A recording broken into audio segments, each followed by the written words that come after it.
Welcome to the StoryADay podcast.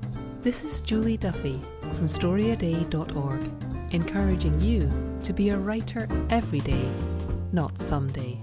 Welcome back to the StoryADay podcast, where I am sharing with you the last of the 7 things I learned from writing a story a day in May in 2023.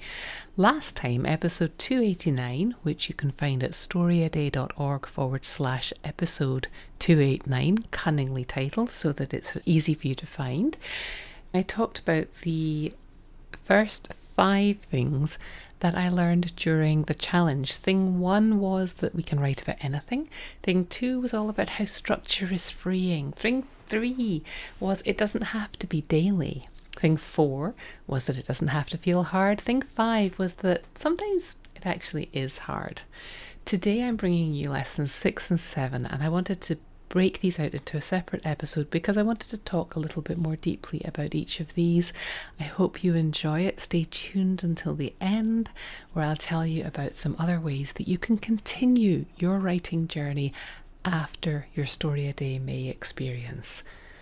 Sit back, relax, and listen to the final things that I learned from this year's Story a Day May. This will be number 6 then, and you've heard me say this before, but community is hugely important as a writer. Maybe not for every writer, but for a lot of us. The thing that we do is so solitary that having other people around who just get it, who don't say things like, "When's that bestseller coming out?" or "Hey, that story you were writing on, is it done yet?" And you're like, that's not what you want to say. Sometimes you want to be with other writers and just whine about your first world problems, that your story isn't quite coming easily and you just want to throw it out the window. And you want people around you who will nod and say, "Yeah, I know." And you also want people around you who will make you show up. And the fact that we are doing this at all, instead of just ignoring this voice that says we want to write, is that we've got some ambition inside us. And not necessarily for fame and fortune, but you know that you've got this gift, this talent, this thing that makes you feel better. And there's something in you which says, I should be using this, and I want to use it well. And that kind of ambition to be your best self as a writer can be shoved down and ignored, but if you're hanging out with other writers and you see them acting on it, it comes back. You're like, I want that. I wanted that. I want that practice, that writing. I want to be doing that. I want to be able to hold my head up high, even inside my own brain case, and say, I'm doing the thing. So having other writers around you who are doing the thing makes it much, much more likely that you will force yourself to start when you don't want to start, and force yourself to keep going when you don't want to keep going. It also keeps things in perspective that other people also whine about their writing, also think they're writing terribly, and also sometimes do write terribly, and sometimes write brilliantly, and don't realise they're doing it. So it keeps everything in perspective to be hanging out with other people who are doing the thing that you're doing. It keeps things fresh because writers are really interesting people. They're curious about everything, and they make odd connections. And when they are in a group together, they riff off each other, and they're not afraid to say the odd little connections. What if something, and they'll just go off on weird little tangents. The word of the week, you'll have noticed, is weird. Bonus points for having spotted that. But when you're with writers, it's like being with improv actors or stand-up comedians or my Uncle John, who's hilarious. Just people who riff and ask the weird questions like, what if we could fly isn't a weird question. You'll be in a conversation with other writers and they will ask the oddest questions based on whatever they're voraciously reading at the moment. And it keeps my life fresh to be in conversation with writers who are curious and who are creative and who are never satisfied with the status quo. So I recommend it. It reminds you, hanging out with other writers reminds you that you're better than you think you are, especially if they look at your stuff. We look at our own stuff and it just seems so normal to us. And when somebody else looks at it and goes, wow, that line, that idea, that character is amazing. And you go, oh, really? Maybe I'm not terrible, which is a good place to be. Life is all about connecting with other people. It's what everybody wants. It's the basis of all of our fears, psychologists tell us, is a fear of being alone, a fear of being abandoned, a fear of having no connections. People literally go mad in solitary confinement. It is torture. People go mad without connection. People suffer without physical touch. And they suffer without intellectual and emotional and spiritual connections with each other. Fiction provides a lot of that. Other fiction writers provide a lot of that. If you are a fiction writer, find some friends who write.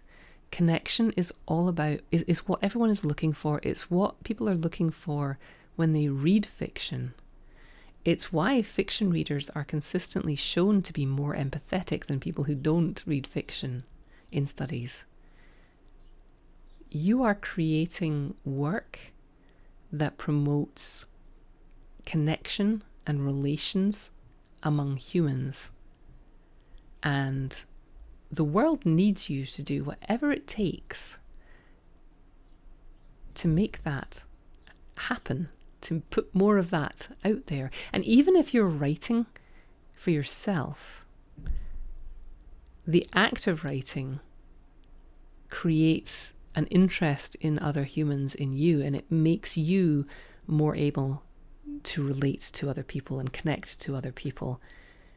And we need more of that. So I find that being in community with other writers makes me write more, helps me to write more, helps me to connect more with my purpose and with other people. So I recommend, if you're having trouble getting your writing done, find a writers group to be with. And the final thing, which I think was the most important lesson for me this year, even though, again, these are not things that I haven't encountered before, few of these things surprise me anymore because I've been doing this for so long. What surprises me is that I forget. So the thing that I want to talk about last, because I want to leave you with this thought, is that focusing on the process of writing is really important. After you've been doing it for a while, we start to think about outcomes. You might start thinking about outcomes. I'm going to sit down and write a novel and have a career and movie deals and all that stuff. And that might be your initial thought for sitting down and writing. And then you start to love writing, and maybe that always stays your thought. But it's such a competitive business, and it's such a haphazard business, the world of the creative arts. And the world of publishing is a completely different existence from the world of creating. And the two things have a bit of a, I don't know, like dysfunctional family relationship. And I see so many people worrying about or getting caught up in the teeth of the professional side of it. Am I going to get published? Am I going to get that deal? Am I going to get the next book deal? Is my series going to get picked up for a second season? You know, there's so much of the outcome part of it which you don't control that starts to feel like a value judgment. And we have to remember that it's not. I really find that when I'm focused on the outcome, I stop enjoying the process. StoryADay May really refreshes me every year because writing at that velocity, there's no chance I'm writing for publication. Eventually some of those stories might get polished and published, and that's a whole, it's really much, much easier within the confines of a challenge like that, to remember that this writing part and that outcome part are separate, because you can't be thinking about, where am I going to publish this? Is this publishing quality? If you're getting up tomorrow and writing another story and living your life, and like not taking a month off to become a writing monk and only work on your stories. And even if you were, you couldn't possibly write 31 publishable stories in a month. I just don't believe that's true. Not you could publish them yourself, but like publishing quality that anybody would want to read, I don't think so. But the thing that came back to me during this iteration of StoryADay May was that I enjoy the process of writing. And I enjoy it much more when I'm not thinking about the next step, when I'm in the moment of the writing. Now, you do at some point, if you want to be published, have to think about, is this genre appropriate length? Is this using the right words for the type of audience I want? Or am I hitting the genre tropes? Am I meeting expectations? Unless you're married to the idea of experimental writing, in which case you're probably not married to the outcome. Experimental fiction tends to be even more of a shot in the dark when it comes to the business side of things than more things that are intentionally written to be commercial. But enjoying the process, I'm trying to think about how to phrase this correctly, because I do not want to diminish the idea that we want to be read, the idea that we want to be paid for our work, the idea that those things are all legit, and that at some point when you're writing, you probably do want an audience. Managing that and not losing focus on the process and the fact that doing the writing needs to be the first step, needs to be something that you can, on some level, enjoy. Otherwise, all that other stuff can't stand. And even if you can churn out books that are highly commercial, if you don't enjoy it and you get yourself trapped in a life where you are churning out books you don't enjoy, what have you done? You've become Arthur Conan Doyle. You're trying to kill off your main character every so often because you're sick of him, and the world won't let you. I enjoyed the process of writing so much this May. And I feel some obligation as someone who's sitting here talking about writing and a writing life and leading a group of writers and setting myself up in a way as some kind of expert. I feel some obligation to get my work out there and somehow prove that I'm a good writer by getting published. I feel like I ought to be doing more of that. But every time I think about that, knowing as much as I know about the industry, that's not the fun part for me. And I'm doing so much else that thinking about that starts to infect my process and my production.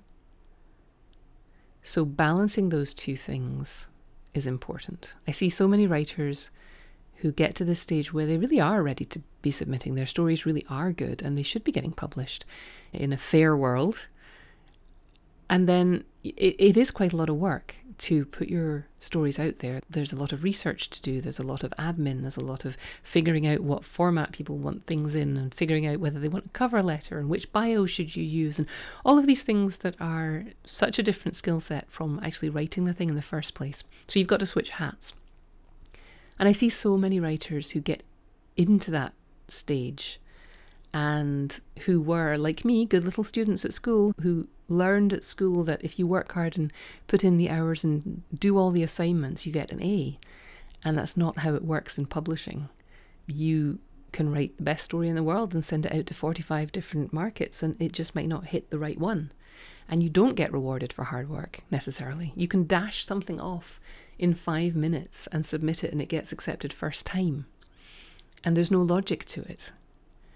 So becoming fixated on the outcome or even letting it out of its box when you're trying to produce new words can really taint the experience.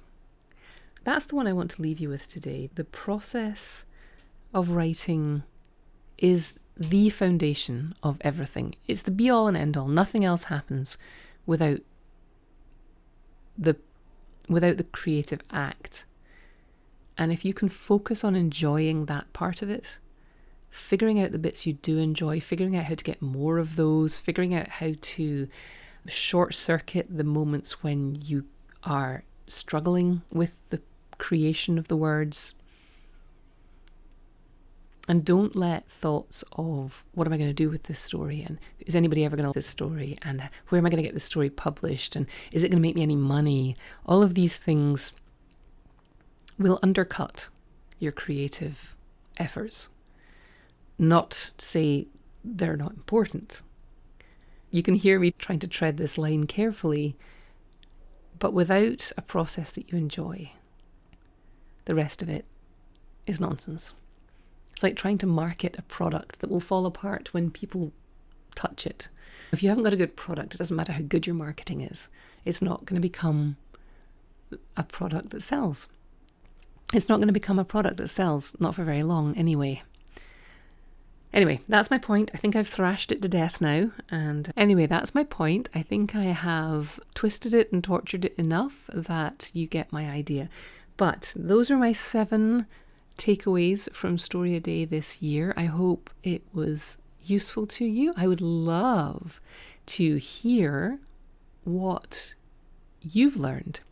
Some of you have already posted at the end of StoryADay or on the Swagger post at the beginning of June. But if you haven't yet shared your thoughts or captured your thoughts about what you learned from your latest big writing push, come on over to the blog and leave a comment on this episode, which will be at storyaday.org/episode 289. Leave me a comment, let me know. And most of all, keep writing.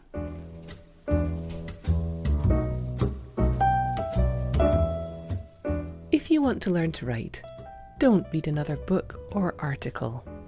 Start writing. I'm here to invite you to consider the StoryADay 3-Day Challenge.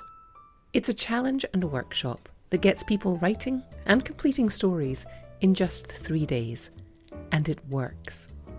I'm fanatical about getting more and more diverse stories into the world, and I think yours should be among them. If you're feeling the pull to write or level up your storytelling, let me hold your hand through 3 days of short story writing. Check out the 3-Day Challenge at storyaday.org/3DC. Thanks for listening. Why not come over to the blog at storyaday.org and check out this week's writing prompts and articles. And in the meantime, have a great creative week and of course, keep writing.